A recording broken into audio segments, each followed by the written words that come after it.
ഇറാന്റെ മിസൈൽ ആക്രമണം പ്രതിരോധിച്ചെന്ന് UAE. 2 ballistic മിസൈലുകൾ ഉപയോഗിച്ചായിരുന്നു ഇറാന്റെ ആക്രമണം.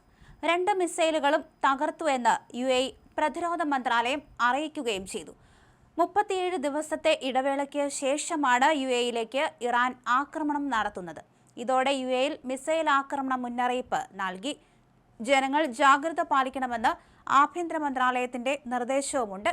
അതേസമയം ഇത്തരത്തിൽ ആക്രമണം നടത്തിയെന്ന വാർത്ത ഇറാൻ തള്ളിയിട്ടുണ്ട്. അതേസമയം അമേരിക്കൻ സൈനികരെ വധിക്കുകയോ പിടികൂടുകയോ ചെയ്യുന്നവർക്ക് $30,000 പാരിതോഷികം പ്രഖ്യാപിച്ച് ഇറാൻ. ഒരു സ്ത്രീയാണ് ഈ കൃത്യം നടത്തുന്നതെങ്കിൽ പ്രതിഫലം ഇരട്ടിയാക്കുമെന്നും റിപ്പോർട്ടുകളുണ്ട്. പങ്കാളിയാകാൻ ആഗ്രഹിക്കുന്ന ജനങ്ങളിൽ നിന്ന് വലിയ തോതിലുള്ള ആവശ്യങ്ങൾ ഉണ്ടായതിനെ തുടർന്നാണ് ഈ തീരുമാനമെന്ന് ഇറാനിയൻ സൈനിക മേധാവി അമീർ ഹത്താമി ഔദ്യോഗിക വാർത്താ ഏജൻസിയോട് പറഞ്ഞു. യുദ്ധരംഗത്തും നയതന്ത്ര തലത്തിലും ഇറാൻ വലിയ വിജയമാണ് സ്വന്തമാക്കിയതെന്ന് വിദേശകാര്യമന്ത്രി അബ്ബാസ് അരാങ്ചി വ്യക്തമാക്കി. ഇറാൻ നിരുപാധികം കീഴടങ്ങണമെന്ന് ആദ്യം ആവശ്യപ്പെട്ടവർ തന്നെ പിന്നീട് സമാധാന ചർച്ചകൾക്കായി യാചിക്കുന്നതാണ് ലോകം കണ്ടതെന്നും അദ്ദേഹം പറയുകയും ചെയ്തു. ഇറാനോട് യുദ്ധം അവസാനിപ്പിച്ച് സമാധാനത്തിന് തയ്യാറാകാൻ അമേരിക്കൻ പ്രസിഡന്റ് ഡൊണാൾഡ് ട്രംപ് ആവശ്യപ്പെട്ടതിന് പിന്നാലെയാണ് അരാങ്ചിയുടെ പ്രതികരണം. ലോകത്തിലെ ഏറ്റവും വലിയ സൈനിക ശക്തിയെന്ന് അവകാശപ്പെടുന്നവർക്കും ഒട്ടുമിക്ക പാശ്ചാത്യ രാജ്യങ്ങളുടെയും പിന്തുണയുള്ളവർക്കും എതിരെ ശക്തമായി ചെറുത്തുനിൽക്കാൻ ഇറാന് കഴിഞ്ഞുവെന്ന് അരാങ്ചി വ്യക്തമാക്കുകയും ചെയ്തു. യുദ്ധം തുടങ്ങി അധികം വൈകാതെ തന്നെ ഇറാന്റെ കരുത്തിന് മുന്നിൽ പിടിച്ചു നിൽക്കാനാകാതെ ശത്രുക്കൾക്ക് ചർച്ചകൾക്ക് തയ്യാറാവേണ്ടി വന്നുവെന്നും അദ്ദേഹം ഓർമ്മിപ്പിക്കുകയും ചെയ്തു.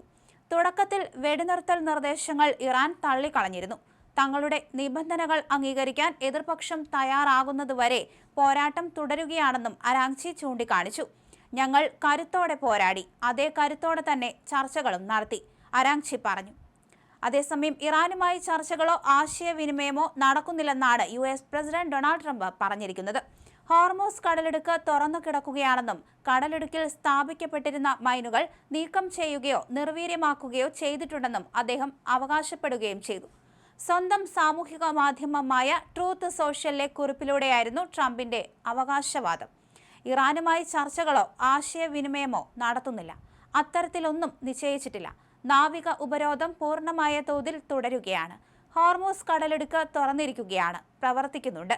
കടലിൽ സ്ഥാപിച്ചിരുന്ന മൈനുകൾ എല്ലാം നീക്കം ചെയ്യുകയോ നിർവീര്യമാക്കുകയോ ചെയ്തിട്ടുണ്ട്, ട്രംപ് ട്രൂത്ത് സോഷ്യലിൽ കുറിച്ചു. അതേസമയം ഇരു രാജ്യങ്ങളും തമ്മിൽ ചർച്ചകൾ നടക്കുന്നുണ്ടെന്ന് ട്രംപിന്റെ അനുയായിയായ ജാരദ് കുഷ്ണർ നേരത്തെ പറഞ്ഞിരുന്നു.